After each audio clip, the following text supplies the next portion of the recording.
Sekarang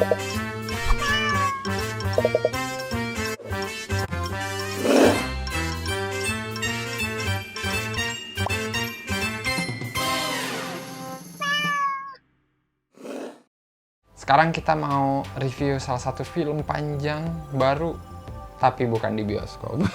Tayangnya di Netflix ya. Dan ini benar-benar fresh karena baru weekend kemarin tayangnya. The Old Guard. Benar banget. Ini mungkin bahasa Indonesianya apa ya? Penjaga-penjaga tua. Action fantasi dibintangi oleh Charlize Theron ya, salah satu artis papan atas Hollywood. Kangen dia main film action ya, ini waktu yang tepat gitu untuk nonton The Old Guard ya. Sebelumnya dia itu main film kayak Atomic Blonde, terus Mad Max, Fury Road. The Old Guard ini menceritakan 4 penjaga asik, 4 penjaga yang udah tua, tapi tua di sini adalah mereka udah hidup ratusan tahun ya. Highlander ya? Iya, Highlander. Ini Highlander versi modern. Iya. Jadi mereka ini immortal ceritanya gitu. Sampai suatu hari mereka bertemu dengan musuh yang ingin mencuri kekuatan mereka. Standar sih, kayak gitu doang ya. Cuman dia nggak ada super power. Iya. Ya. Super powernya ya hidup abadi. Iya, tapi Itulah maksudnya dia. kekuatannya ya kayak orang aja. Iyalah, kamu yang harus jago milih berantem. satu. Nggak bisa seenaknya hidup itu ya. Diangkat dari grafik novel ya, kalau nggak salah. Punyanya Greg Rucka kalau nggak salah. Dan grafik novelnya itu ada 5 seri katanya. Jadi bisa jadi film ini kalau sukses bakal ada lanjutannya terus. Mengingatkan sama ini sebenarnya Extraction sedikit. Oh iya.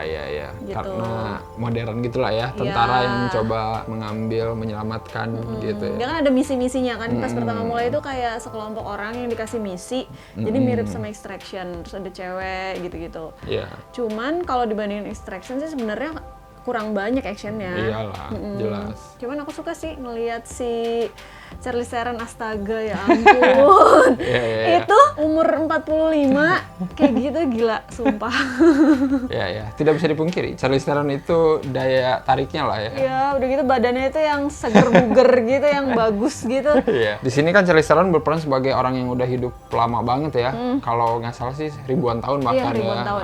Jadi kayaknya cocok gitu karakter itu dia yang peranin, karena emang Charlize Theron hitungannya udah berumur juga gitu. Dan dia badass gitu, jadi pas aja gitu. Ini ibaratnya ya kayak film-film superhero lah ya, standar. Cuman mungkin dikemasnya agak lebih membumi gitulah. Jadi kayak ya itu nggak ada super power, nggak ada apa gitu. Cuman adanya action koreografi gitu. Jadi nonjolinnya lebih ke koreografinya, actionnya gitu. Sedikit flashback tentang mereka ngapain aja gitu ya. 2 jam 5 menit kan filmnya. Cuman aku nggak nyangka kalau 2 jam kayak nggak kerasa. Benar-benar. Gitu, enak aja diikutinnya filmnya gitu. Kalau abadi, apa dong kelemahannya gitu ya, tapi ya konfliknya diliatin gitu. Kalau salah satu dari mereka itu tidak selamanya abadi gitu ya. Ada juga hal-hal yang apa namanya bisa bikin mereka mati dan mereka nggak tahu kapan. Iya, gitu. itu dia masalahnya sebenarnya.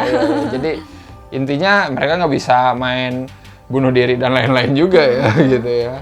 Paling patokannya gini, kalau misalnya kamu baru tahu kalau kamu immortal, Iya. ya kayaknya masih lama deh gitu. Gitu doang sih patokannya. Antagonisnya pun kan di sini sebenarnya ya orang-orang biasa aja gitu ya, yang sangat sebenarnya klise sih, kayak orang pinter gitu yang pengen nyari cure, penyembuh gitu dengan cara apapun gitu. Jadi konfliknya lebih banyak dari dalam lingkaran mereka sendiri gitu, nggak dari luar dulu gitu. Mungkin nanti antagonisnya di film selanjutnya adalah orang immortal juga ya, siapa tahu ya kan bisa ya, jadi, karena benar-benar. ada hint ke sana kan. Iya. Beberapa detail tentang medisnya sih menarik menurut aku.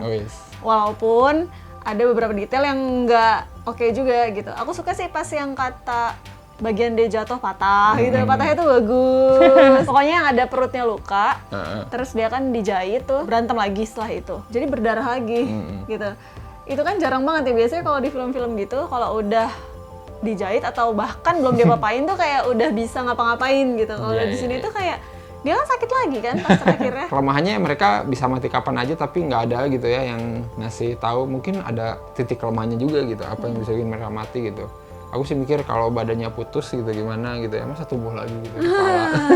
Jadi bukan masalah dia nggak bisa matinya, tapi apa yang telah dia bawa ke dunia ini ya. Jadi kayak penyelamatan yang dia lakukan dari ribuan tahun lalu itu punya dampak, punya efek gitu, kayak efek rantai gitu. Jadi terus ada orang yang lahir jadi penyelamat itu gara-gara dulu pernah diselamatin nenek moyangnya dan lain-lain. Ya itu juga menarik walaupun sebenarnya nggak dibahas terlalu dalam ya.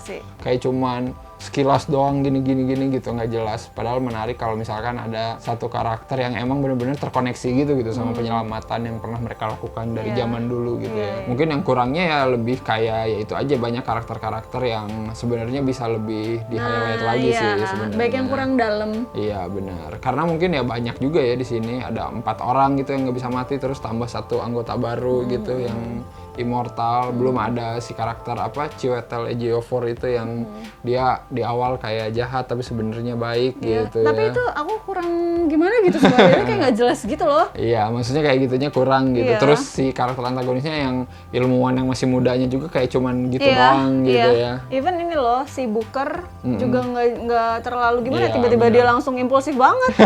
Lo udah berjutaan lamanya sama teman-teman lo, tiba-tiba dia langsung berubah pikiran gitu tanpa ada omongan atau apapun ya kan, kecuali kalau di sebelumnya dibilang kenapa sih kita nggak ini aja ada pembicaraan kayak gitu kan, ini nggak tiba-tiba dia langsung loh kok lo jadi jahat gitu. Tapi ya dengan munculnya karakter baru yang mantan tentara juga ya pas-pas aja ya, untung dia mantan tentara gitu ya, jadi ada gunanya lah skill di dalam hidupnya itu terpakai gitu ya. Cocok lah ada di tim ini. Nggak kebayangan kalau dia tukang masak atau apa gitu, dia nggak bisa ngapa-ngapain. Iya benar-benar. Itu aja sih sebenarnya. Kalau yang kurang mah ya itu mungkin bisa disimpan buat nanti lah di film sequelnya. Katanya sih Netflix udah mau buat bikin sequelnya gitu. Tapi ya kita lihat aja. Kamu ngerasa nggak musiknya agak aneh nggak sih? Nggak aneh sih. Mungkin ada beberapa yang kayak kurang pas. Musiknya rata-rata banyak yang modern gitu kan. Iya musiknya. Kayak kita tahu.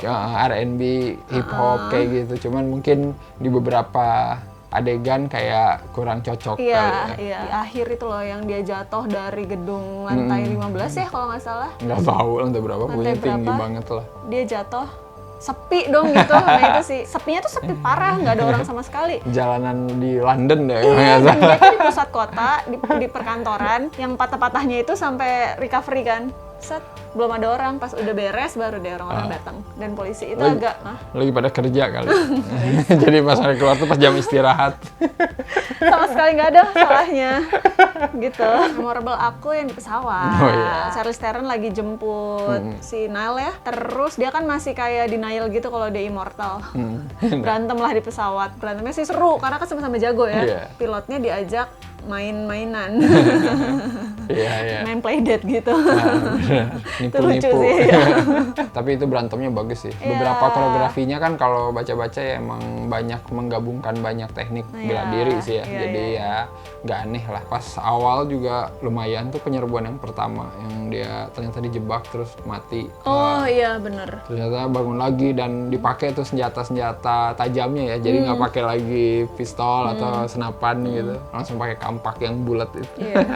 Bagus sih, itu beberapa senjata-senjata zaman dulu gitu kan, yang masih dibawa-bawa gitu. Jadi sebuah prop yang menarik, cuman emang kayak nggak dipakai setiap saat sih ya. Di akhir pun ujung-ujungnya kan yang di gedung itu berantemnya ya tembak-tembakan atau berantem aja. Padahal udah dibawa loh kampak bundar pakai case yang custom itu. Itu case ini kali gitar banjo, sama kan bulat. Tapi kalau kamu mau ngasih skor untuk The Old Guard berapa ini? Aku suka sih. Asik. Ya. Aku kasih 8 kampak bundar. 8 per 10. Kalau Extraction aku lebih dari itu. Benar. Kalau aku ini 7,5 lah. Untuk cerita awal mula menarik lah ya.